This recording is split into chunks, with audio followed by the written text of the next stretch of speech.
Maagang inilika sa mga residente sa Maynila na malapit sa dagat dahil sa banta ng storm surge ng super bagyong Pepito.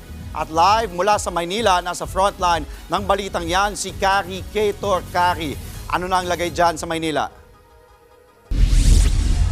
Andre, daan-daang pamilya ang inilikas na mula sa high-risk areas dito sa Maynila o yung katulad nga ng nabanggit mo ay yung mga nasa baybayin o malapit sa dagat.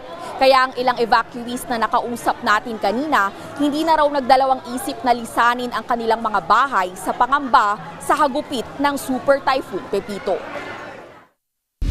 Ang mga kulob na kwarto na ito ang nagsisilbing pansamantalang tirahan ng mga residenteng ito na inilikas mula sa Barangay 275 sa Maynila. Maluwag pa naman ang espasyo para sa kada pamilya. Pero hindi sapat ang kanilang maliliit na bentilador at pamaypay sa init at lagkit. Kahit tuloy inaalok magtayo ng tent sa loob ng kwarto, ang iba tumatanggi. Si Rosalie idinadaing din ang kakulangan ng maayos na palikuran.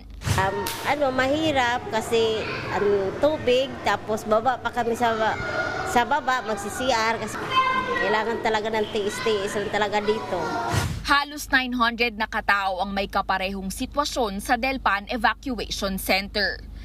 Sa Corazon Aquino High School naman, daan-daang pamilya ang nagsagawa na rin ng preemptive evacuation mula sa Barangay Baseco. Isa na riyan ang pamilya ni Marilu na mismong sa tabing dagat daw ang bahay. Natakot siyang pasukin na naman sila ng abot hitang baha. Alerto lang para pag in case na magkabaha, dito na kami. Mahirap kasi pagbaha na bago. Tinaas na namin yung mga gamit na muna namin habang wala pang ulan. Sa tent na ito, 6 na miyembro ng pamilya ang nagsisiksikan. Pero ang isa sa kanila, person with disability o PWD, si nanay. Kaya ang kwento rin nila, hirap na hirap sila, lalo na pag oras na ng tulugan. Isang bentilador lang din ang ginagamit nila magdamag. Matutulog. Diyan yung matanda, dito kami nakahilera sa gilid. Pinagtitiisan na lang po namin, basta ang importante, ligtas po kami. Hindi bababa sa 800 katao ang nananatili sa Corazon Aquino High School.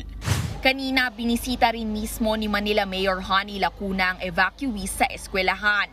Nag-ikot din siya sa ibang evacuation sites sa lungsod kabilang ang Barangay 101 Court at OVP Evacuation Center. Siniguro naman ng mga lokal na opisyal na patuloy ang pamamahagi ng pagkain at mga pangangailangan ng mga inilikas na residente. Samantala, Andre, sa lagay naman ng panahon dito sa Maynila, wala nang tigil ang pag-ulan maghapon. Ang nararanasan natin mahina hanggang katamtaman at minsan sinasabayan din ng malakas na hangin. Kaya paalala rin sa mga residente at kababayan natin dito na kung may plano pa silang lumabas, ay huwag kalimutang magdala ng payong. Andre? Live mula sa Maynila, maraming salamat at mag-iingat kayo dyan. Carrie Cator. Mga kapatid, Andre Felix po. Iba na ang may alam at may pakialam sa panahon ngayon. Para sa tuloy-tuloy na balitaan sa Frontline kahit weekend, mag-follow at subscribe sa social media pages ng News 5.